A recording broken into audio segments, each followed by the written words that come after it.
Do you have your May Day help May bracelet or whatever it is? The Maye. Oh, okay. It's So I need to add a layer of objectivity because I'm not sure. It's always interesting for me to watch OTAs and then wonder what sort of the takeaway is going to be, what everybody's going to be blogging and writing and podcasting and saying, and then what the fans are going to take from that because they don't get to see it themselves. So yesterday, I think it's good news that the reps went Jacoby Brissett, Drake Maye, Jacoby Brissett, Bailey Zappi. Like, okay, maybe a little step forward here for Drake Maye in early June, and that could be a sign of progress, and that's great. But also the takeaway has to be this passing game blows if I'm taking it off of yesterday's practice. Like, I mean, Christian, I've never seen anything in my time this bad. Losing versus air, incompletion after incompletion versus air, no defense. We're shorts, T-shirts, and we're running skeleton, whatever, and the ball's hitting the ground time after time after time in the red zone. And I'm like, I've never, and when I say I've never seen this, I'm talking about like, you know, when I used to coach 10-year-olds in flag football warm-ups, you complete the passes. When you're not playing against anybody, why does the ball keep hitting the ground? So it's great that Drake Maye took elevated reps, but the passing game looks pretty putrid right now. You know what, Andy? This is what I think about. So I just don't know if they're going to have enough time. I think the panic comes in at around end of August. Yep. When you're the coach, you go, we didn't have enough time. There wasn't enough time for them to figure it out. There weren't enough games. They're just too young. Everything's too new. It's baptism by fire. Here comes the first game. And I wonder, because if you guys listen, I'm not sure how much you listened to Alex Van Pelt yesterday. We talked to him before practice, and he was very optimistic. He had a very positive tone about, you know, Drake Maye is impressive, and this looks good, and the guys are taking drills and putting them in team. And I do want to say, you know, they're a couple weeks into this. We're 6 practices in or whatever it is of OTAs. I don't want to put everything on yesterday's session that wasn't great, where there were dropped balls, interceptions, but I wonder, is Alex Van Pelt going to be one of those, like, he's always happy and he's always optimistic and he's always taking the positive side, and that's just his tone and tenor and how he goes about his business?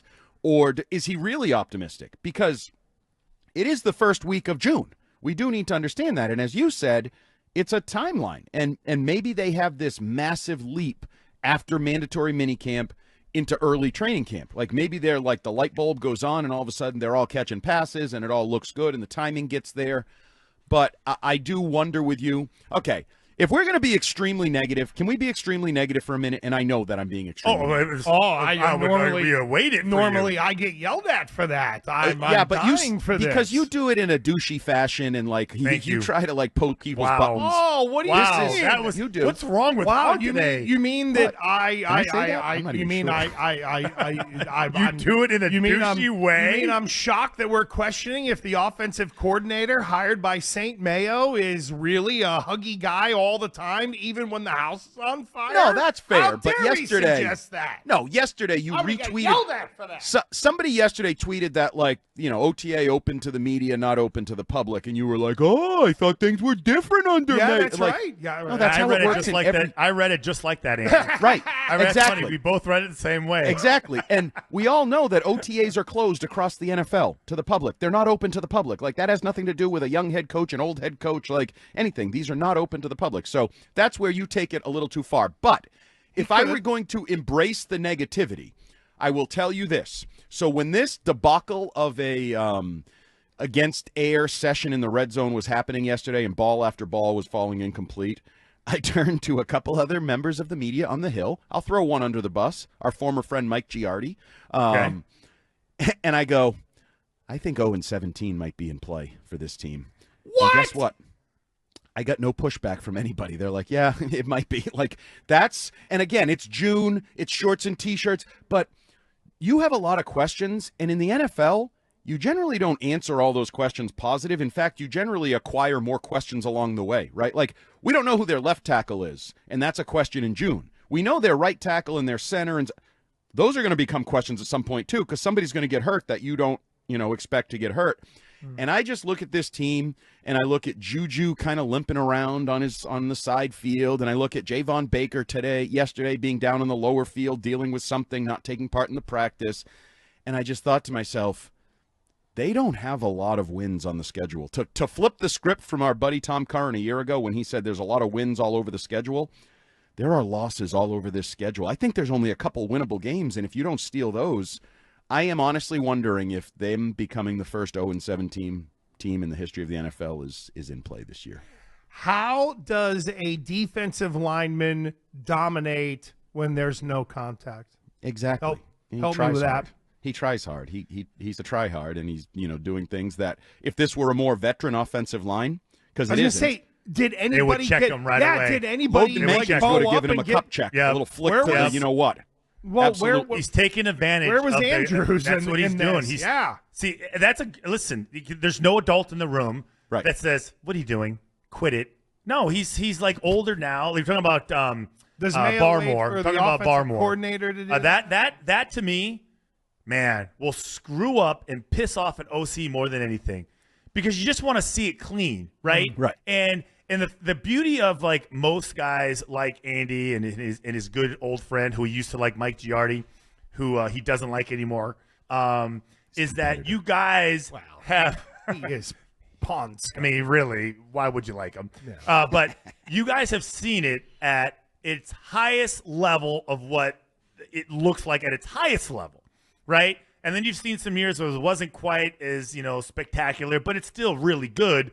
And now you're at the opposite end, and you've seen those other teams come in and play against the Patriots. You go, oh, my God, what a difference. I've seen it when I played for the Redskins and we played against the Patriots. Like, wow, we don't look like that. They're that team that goes, holy crap, that's what it's supposed to look like. Yeah, no, I want to be cautious in evaluating, although I will say I did like the honesty from Alex Van Pelt, because we've always been beaten into our heads over the years from Bill Belichick that the spring is not for evaluation. It's teaching camp. It's teaching time. It's installation. The evaluation starts later. And Alex Van Pelt was like, with all due respect, I'm evaluating everything. I'm evaluating drills. I'm evaluating footwork. I'm evaluating whether he makes mistakes, whether he makes mistakes again after I correct him on the mistakes.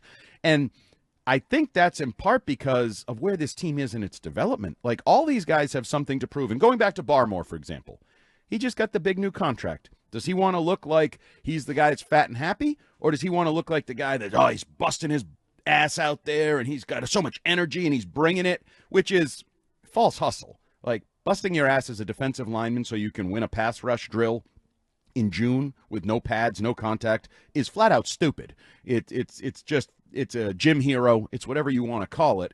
See if you're doing that, and I expect him to be doing that in August. I hope he's doing that against City So and whoever he's going up against in August.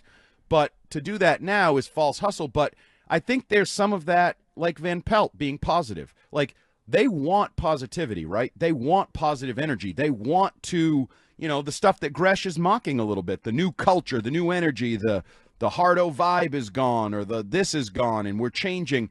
And I do think some of that is where that is bred for a guy like Barmore. But the reality is, this is good and bad, I'll say. This is much ado about nothing, right? Can we agree on that? Like, I can react and say, boy, that looks bad in the passing game. But it could look good in a month. It could look good in a month and a half. And we're changing our tune when it matters, when there are corners on the field, when Jonathan Jones is there, and Matthew Judon is there, and all these veterans that have been taking advantage of the voluntary nature of this show up. It could be a totally different story. But for the here and now, this is all we have to analyze. What I keep landing on this, the whole what it's supposed to look like. Yeah. So I guess we're just supposed to take at face value that Alex Van Pelt knows what that is, given that the head coach has zero experience on that side and has basically kind of called himself a CEO, which means he'll just stand back, and I don't know what his input would be. So are we in AVP we trust? Mm-hmm. Absolutely. For Lord. better or worse. Yeah, and yeah. I'm with you on this skepticism. He seems like a really nice man. Mm-hmm. He is optimistic.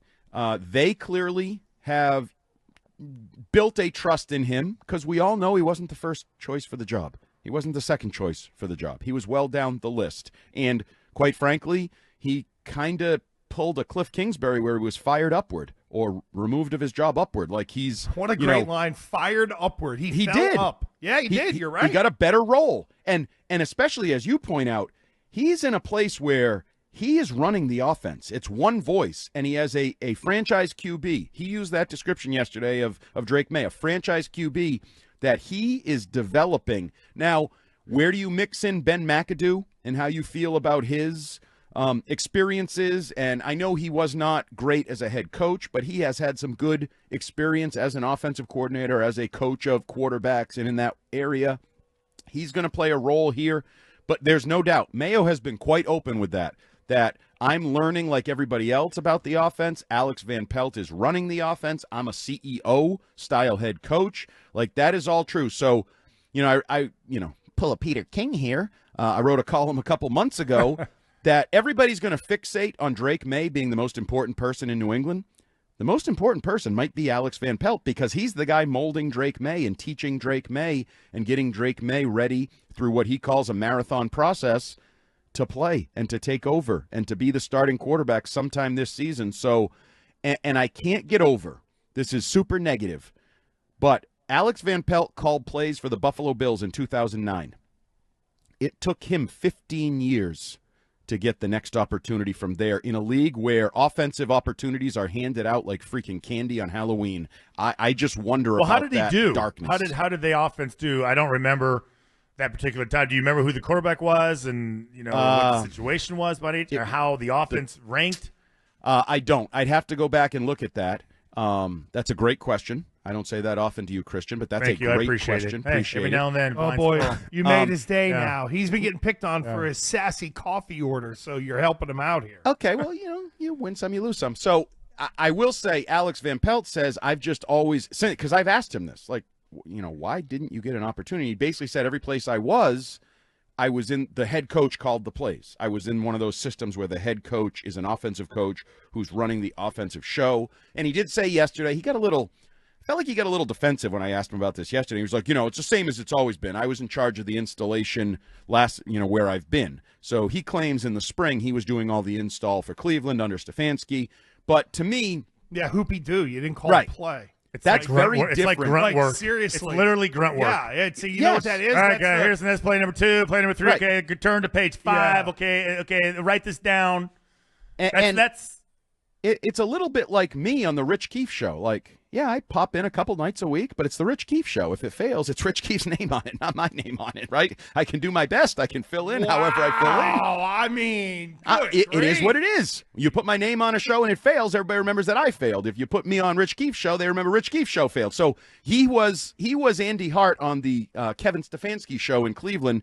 Now he's running the AVP show in New England. If this fails and if Drake Maye doesn't develop, there's only one person to blame, and that will be Alex Van Pelt. Just real quickly, the one thing that is making me very uneasy down there, and again, I know we're in the we phase. However, why do they keep talking about Drake Maye as a franchise quarterback? Because he is. Why? Number 3 pick in the Okay, overall. That's what I get that. I get that, but you're comes still. with the pick. Oh, well, then what the hell? Just hand him the job then. At this point, like we're not opposed talking to that. about him. We're talking about him as if he is like a ready-made guy. Who is talking about him like he's ready-made? Well, again, when you reference franchise quarterback, how about potential franchise quarterback, or I like the way this guy is trending, or something? We're already talking about Drake Maye as a franchise quarterback, and then we're praising him on footwork. So you don't like the fact that he's been anointed the franchise quarterback. Now give me 5 franchise quarterbacks. But Mayo is already sight unseen before a real practice attaching himself to this kid. Oh, he has to. Again, you can couch it a little bit. He doesn't have to come out. He doesn't have to come again, because if he were really backing up his words, then it would be just throw his ass in there if he were the real franchise guy. Well, that's the part that gets me, is that it feels like it's pushing it on him, and those who are in the Mayo's telling us stuff mode that are fans out there are going to start having real raised expectations of this guy versus the, hey, we all need to learn here for about 8 weeks. That's all. you can't have more raised expectations than, he's the third pick in the draft. Everybody knows it. He is the future of the team. And I actually think one guy, the most recent number 3 pick at quarterback, sat for 3 years in San Francisco, and everybody forgot about him. Yes, but if you say, we got a guy who's a potential franchise quarterback. There you go. But doesn't that open the door of, oh, wait, they're not even sure? They took a guy that they're not sure about? I like that they are saying, this guy has everything you look for in a franchise quarterback. Whether he will be one or not, I think everybody understands there's no certainty. In fact, there's a lot of uncertain times in developing quarterbacks at the top of the draft, and it's an inexact science and all those things we hear. But and they're not giving him the job the way Belichick, quite frankly, gave people jobs over the years. Like Cole Strange, when he was just gifted the left guard job. And I know left guard versus quarterback, 2 very different things, but they needed a guard. They took a guard in the first round, and they put him from day one of every camp and every rep in the starting job. They anointed him. I like the idea of making him earn his job and saying, well, we got a guy, Jacoby Brissett, who's run this offense before, who's won games in this league, who's been a starter on multiple teams. You need to prove you can beat him first before you're a franchise quarterback. But the idea is, I think you can do what you're saying, Gresh, but I think everybody knows you're full of crap if you say potential franchise quarterback. Like, you drafted this guy to be the future of the team. Robert Kraft called it the most important draft pick of his era, right? Oh. Like, that's reality, Gresh. You can grunt and groan and sigh and hate it, but it's reality and everybody knows it, and I have no problem acknowledging reality and being truthful.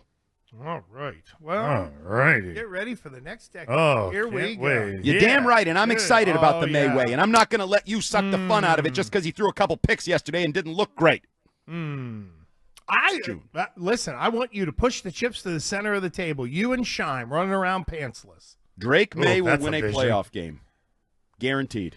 For another when. Oh, hold on. At some point. Talk about an open-ended comment. Yeah. Then I know Andy Hart. I never said which team. I never said which year. No, okay. I said he would win a He'll playoff game. also be 30. Nope. Right. He'll win a Someday. playoff game for the New England Patriots at Gillette Stadium in the next 5 years. Guaranteed.